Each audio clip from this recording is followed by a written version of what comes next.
কোথায় পালাবো? ওবায়দুল কাদের কি মারা গেছেন নাকি তাকে হত্যা করা হয়েছে? কেন তাকে শহীদ বলা হচ্ছে? গত ফ্যাসিস্ট হাসিনা সরকারের একটি পিকুলিয়ার চরিত্র ছিলেন ওবায়দুল কাদের। একদিকে তিনি যেমন ছিলেন নারী পিপাসু, অন্যদিকে তার পিকুলিয়ার কথাবার্তার জন্য তিনি সবার কাছে একটি জোকার হিসাবে সমালোচিত ছিলেন।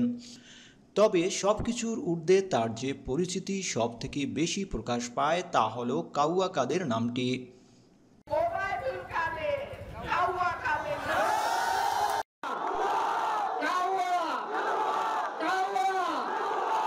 হাসিনা পালিয়ে যাওয়ার পর বড় বড় নেতাদের অনেকের খোঁজ মিললেও এখনও খোঁজ মিলছে না ওবায়দুল কাদেরের। এ নিয়ে গুঞ্জনও রয়েছে প্রচুর। তবে ওবায়দুল কাদেরকে নিয়ে এবার যে গুঞ্জনটি সব জায়গায় কানাঘুষা চলছে তা হলো তিনি আর বেঁচে নেই। বিষয়টির সত্যতা আওয়ামী লীগের অনেক পেজ থেকেও স্বীকার করা হয়েছে। অনেক পত্রিকায়ও এ নিয়ে সংবাদ প্রচার হচ্ছে। তবে আওয়ামী লীগের অনেকেই তাকে আবার শহীদ বলে পোস্ট দিচ্ছেন। স্বৈরাচার হাসিনার পতনের জন্য ওবায়দুল কাদেরই দায়ী বলে মনে করেন আওয়ামী লীগের অধিকাংশ নেতাকর্মী।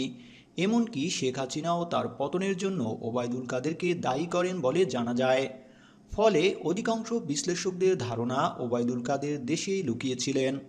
বিক্ষুব্ধ আওয়ামী লীগ নেতাকর্মী তার অবস্থান জানতে পেরে তাকে হত্যা করে থাকতে পারে বলে অনেকের ধারণা। আবার কেউ কেউ মনে করছেন ওবায়দুল কাদের ছিল হাসিনার সবথেকে কাছের, তাই হাসিনার সকল অজানা গুম খুন দুর্নীতির তথ্য সে জানত। তাই হাসিনা পালিয়ে গেলে আটকা পড়ে যায় ওবায়দুল কাদের।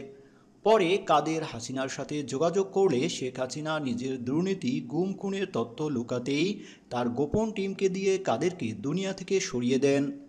দর্শক, ওবায়দুল কাদেরের ভাগ্যে আসলেই কী ঘটতে পারে তা জানিয়ে আমাদের মন্তব্য লিখুন।